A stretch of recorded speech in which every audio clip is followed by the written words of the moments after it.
Hi guys, welcome back to my channel. My name is Akanksha and you're watching my channel Absolutely AK. So guys, today's video is one of my favorite and it is the first time I'm making a video like this wherein I'm going to tell you all the tips and tricks to plan your Goa vacation. So today's video is how to plan your Goa vacation. Now the whole video is divided into 6 categories and let's begin with the first one. So the first one, that is the weather. When should you go to Goa? What is the right time to go to Goa? So if you want to plan your trip and you do not want to sweat it out, you want to have a comfortable trip, you should always travel between mid October to mid February. So if you're planning, plan around this time, though there are some disclaimers. Make sure you're not traveling in and around Diwali. Make sure you're not at all traveling at New Year's or on New Year's, because that's the time when you're going to have peak of season. That's the peak season time. The prices are going to be really high. It's going to become expensive to travel, to eat, to drink, to party. So yes, any time other than New Year's, Diwali sounds great. Perfect. Alright. So the next point, that is, what's the best way and when is it that I should plan a Goa trip?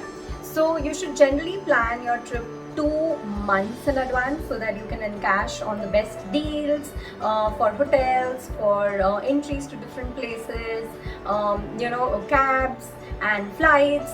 So all of these things can be really inexpensive if you plan 2 months in advance. But if you ask me right now, because of the COVID hit, because of the surge in COVID cases, I think everything's on discounted prices. So you could make the most by booking things right now. Disclaimer, I would not suggest you to travel to Goa right now in this season or at this particular moment because of the number of cases. People are not really following the mask wearing norms or crowding norms there, and thus if you want to be safe, please do not venture out right now, but you could do this later. Alright, next point, how many days? Now Goa should be definitely covered. I'm considering south and north together. It should not take you more than 5 to 7 days. So if you're on a budget or if you're on time constraint, then 5 days. If you have some time, you're on a good vacation, you can go for 7 days. You should generally keep more number of days, that is 3 to 4 days for North Goa, and you should keep around 2 to 3 days for South Goa. Next point is, what is the best mode of transport? So obviously while going to Goa, I would suggest take a flight. Do not venture on road because I feel that is highly unsafe, and if you're traveling during the night, it becomes very scary because the roads are not that great and there are too many twists and turns. So keeping that in mind, flights are always a great option, and from Mumbai to Goa, of course, it's just a 45 minutes to 50 minutes flight, so that saves a lot of time, lot of effort, lot of hassle. Okay, that is to Goa. Within Goa, the Goa Taxi Union has a very bad situation going on. It's a crazy scene there. So I would suggest that you could hire some private cars. If you're a family, traveling as a family, definitely hire cars. You could hire it with a driver or without driver. So you could get self-driven cars or cars with drivers. And in case you're a couple and you're adventurous, you could also go for bikes, Activas. Activas and bikes, of course, are cheaper options, so if you're on a budget, you could go for that. But if you do have some amount of money to spend on your mode of transportation, then cars will be the safer option. So my suggestion, go for cars, avoid scooties or avoid Activas. Next point. The next point is planning out your days. Okay, so like we said that you need 5 to 7 days. So keep your weekdays for North Goa so that you can avoid the crowd. You can enjoy North Goa party scenes, you can enjoy the fancy places, the views, the beaches without a lot of crowd if you plan your North Goa during weekdays. And for weekends, you can go for South Goa. Now, you should generally start your trip with weekdays in North Goa and then end it with weekends in South Goa, which can be more relaxing, more like just enjoying, more like just unwinding yourself and getting ready to hit your city back again. Okay, so the next point, which is also the most important point, is places to visit. So I've again divided this section into like three, no, not even three, one, two, three, four, five categories. So let's begin with the first one. So the first category is what are the beaches that you can see or you can experience. So let me read out the list to you. So Kapo, Digama, Butterfly, Kakolem. These are some of the secluded beaches. So if you're looking out for a peaceful time where you do not want to have people around you, you just want to, probably spend time with your partner or with your family and put on your bikinis and not have stupid eyeballs staring at you, you could go for these beaches. The other more common beaches where you can find people, you can find crowds, you can find beach shacks and chill and like enjoy the water sports are Angonda Beach, Palolem and Baga, Kalangkot and many more. So these are some which are completely exploited and quite commercial.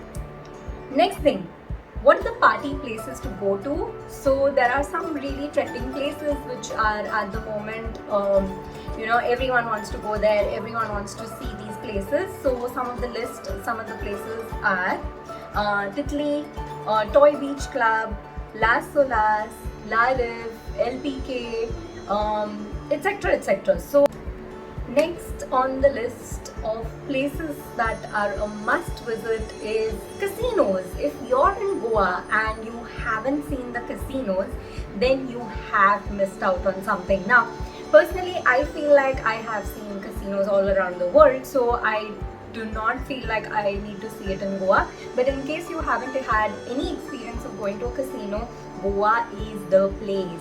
So why not accompany your husband, boyfriend, or just go by yourself to a casino? There are several casinos such as Delton Royale, Casino Pride, Delton Jack, Casino Carnival, Majestic Pride. Out of these, though, I would recommend, I personally am not recommending, my husband's recommendation is that you should go for Delton Royale. Okay, and that one is supposed to be quite good. Quite experienced players come there and venture out, so yeah, that's the place you need to go. Okay, next we have is food destinations. Where do you need to go for food? Now, when it comes to Goa, I feel like it's non-vegetarian's paradise. So for the people who are non-vegetarians, I think if you're in North, fat fish, and if you're in South, martins are like supposed to be extremely famous. I'm not a non-vegetarian, so I don't know any place other than that. But for vegetarians, there are like a lot of places and you get vegetarian food like in a lot of places. So the ones that I have experienced and I really liked are some of them are Yazoo Goa and then Titli, Purple Martini and many more. You could also experience the Burger Factory, but the Mojim one, not the other one. So there are multiple places where you could go for food and enjoy the food.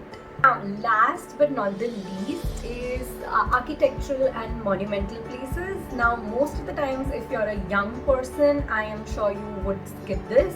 But if you're a family person and you want to explore the vibe of Goa, the cultural aspect of Goa, then you must go visit out a few churches such as the Panjam Church, the Basilica of Bom Jesus Church, and something that Instagrammers love. That is when they go to Goa, they love clicking pictures outside those bright colored walls.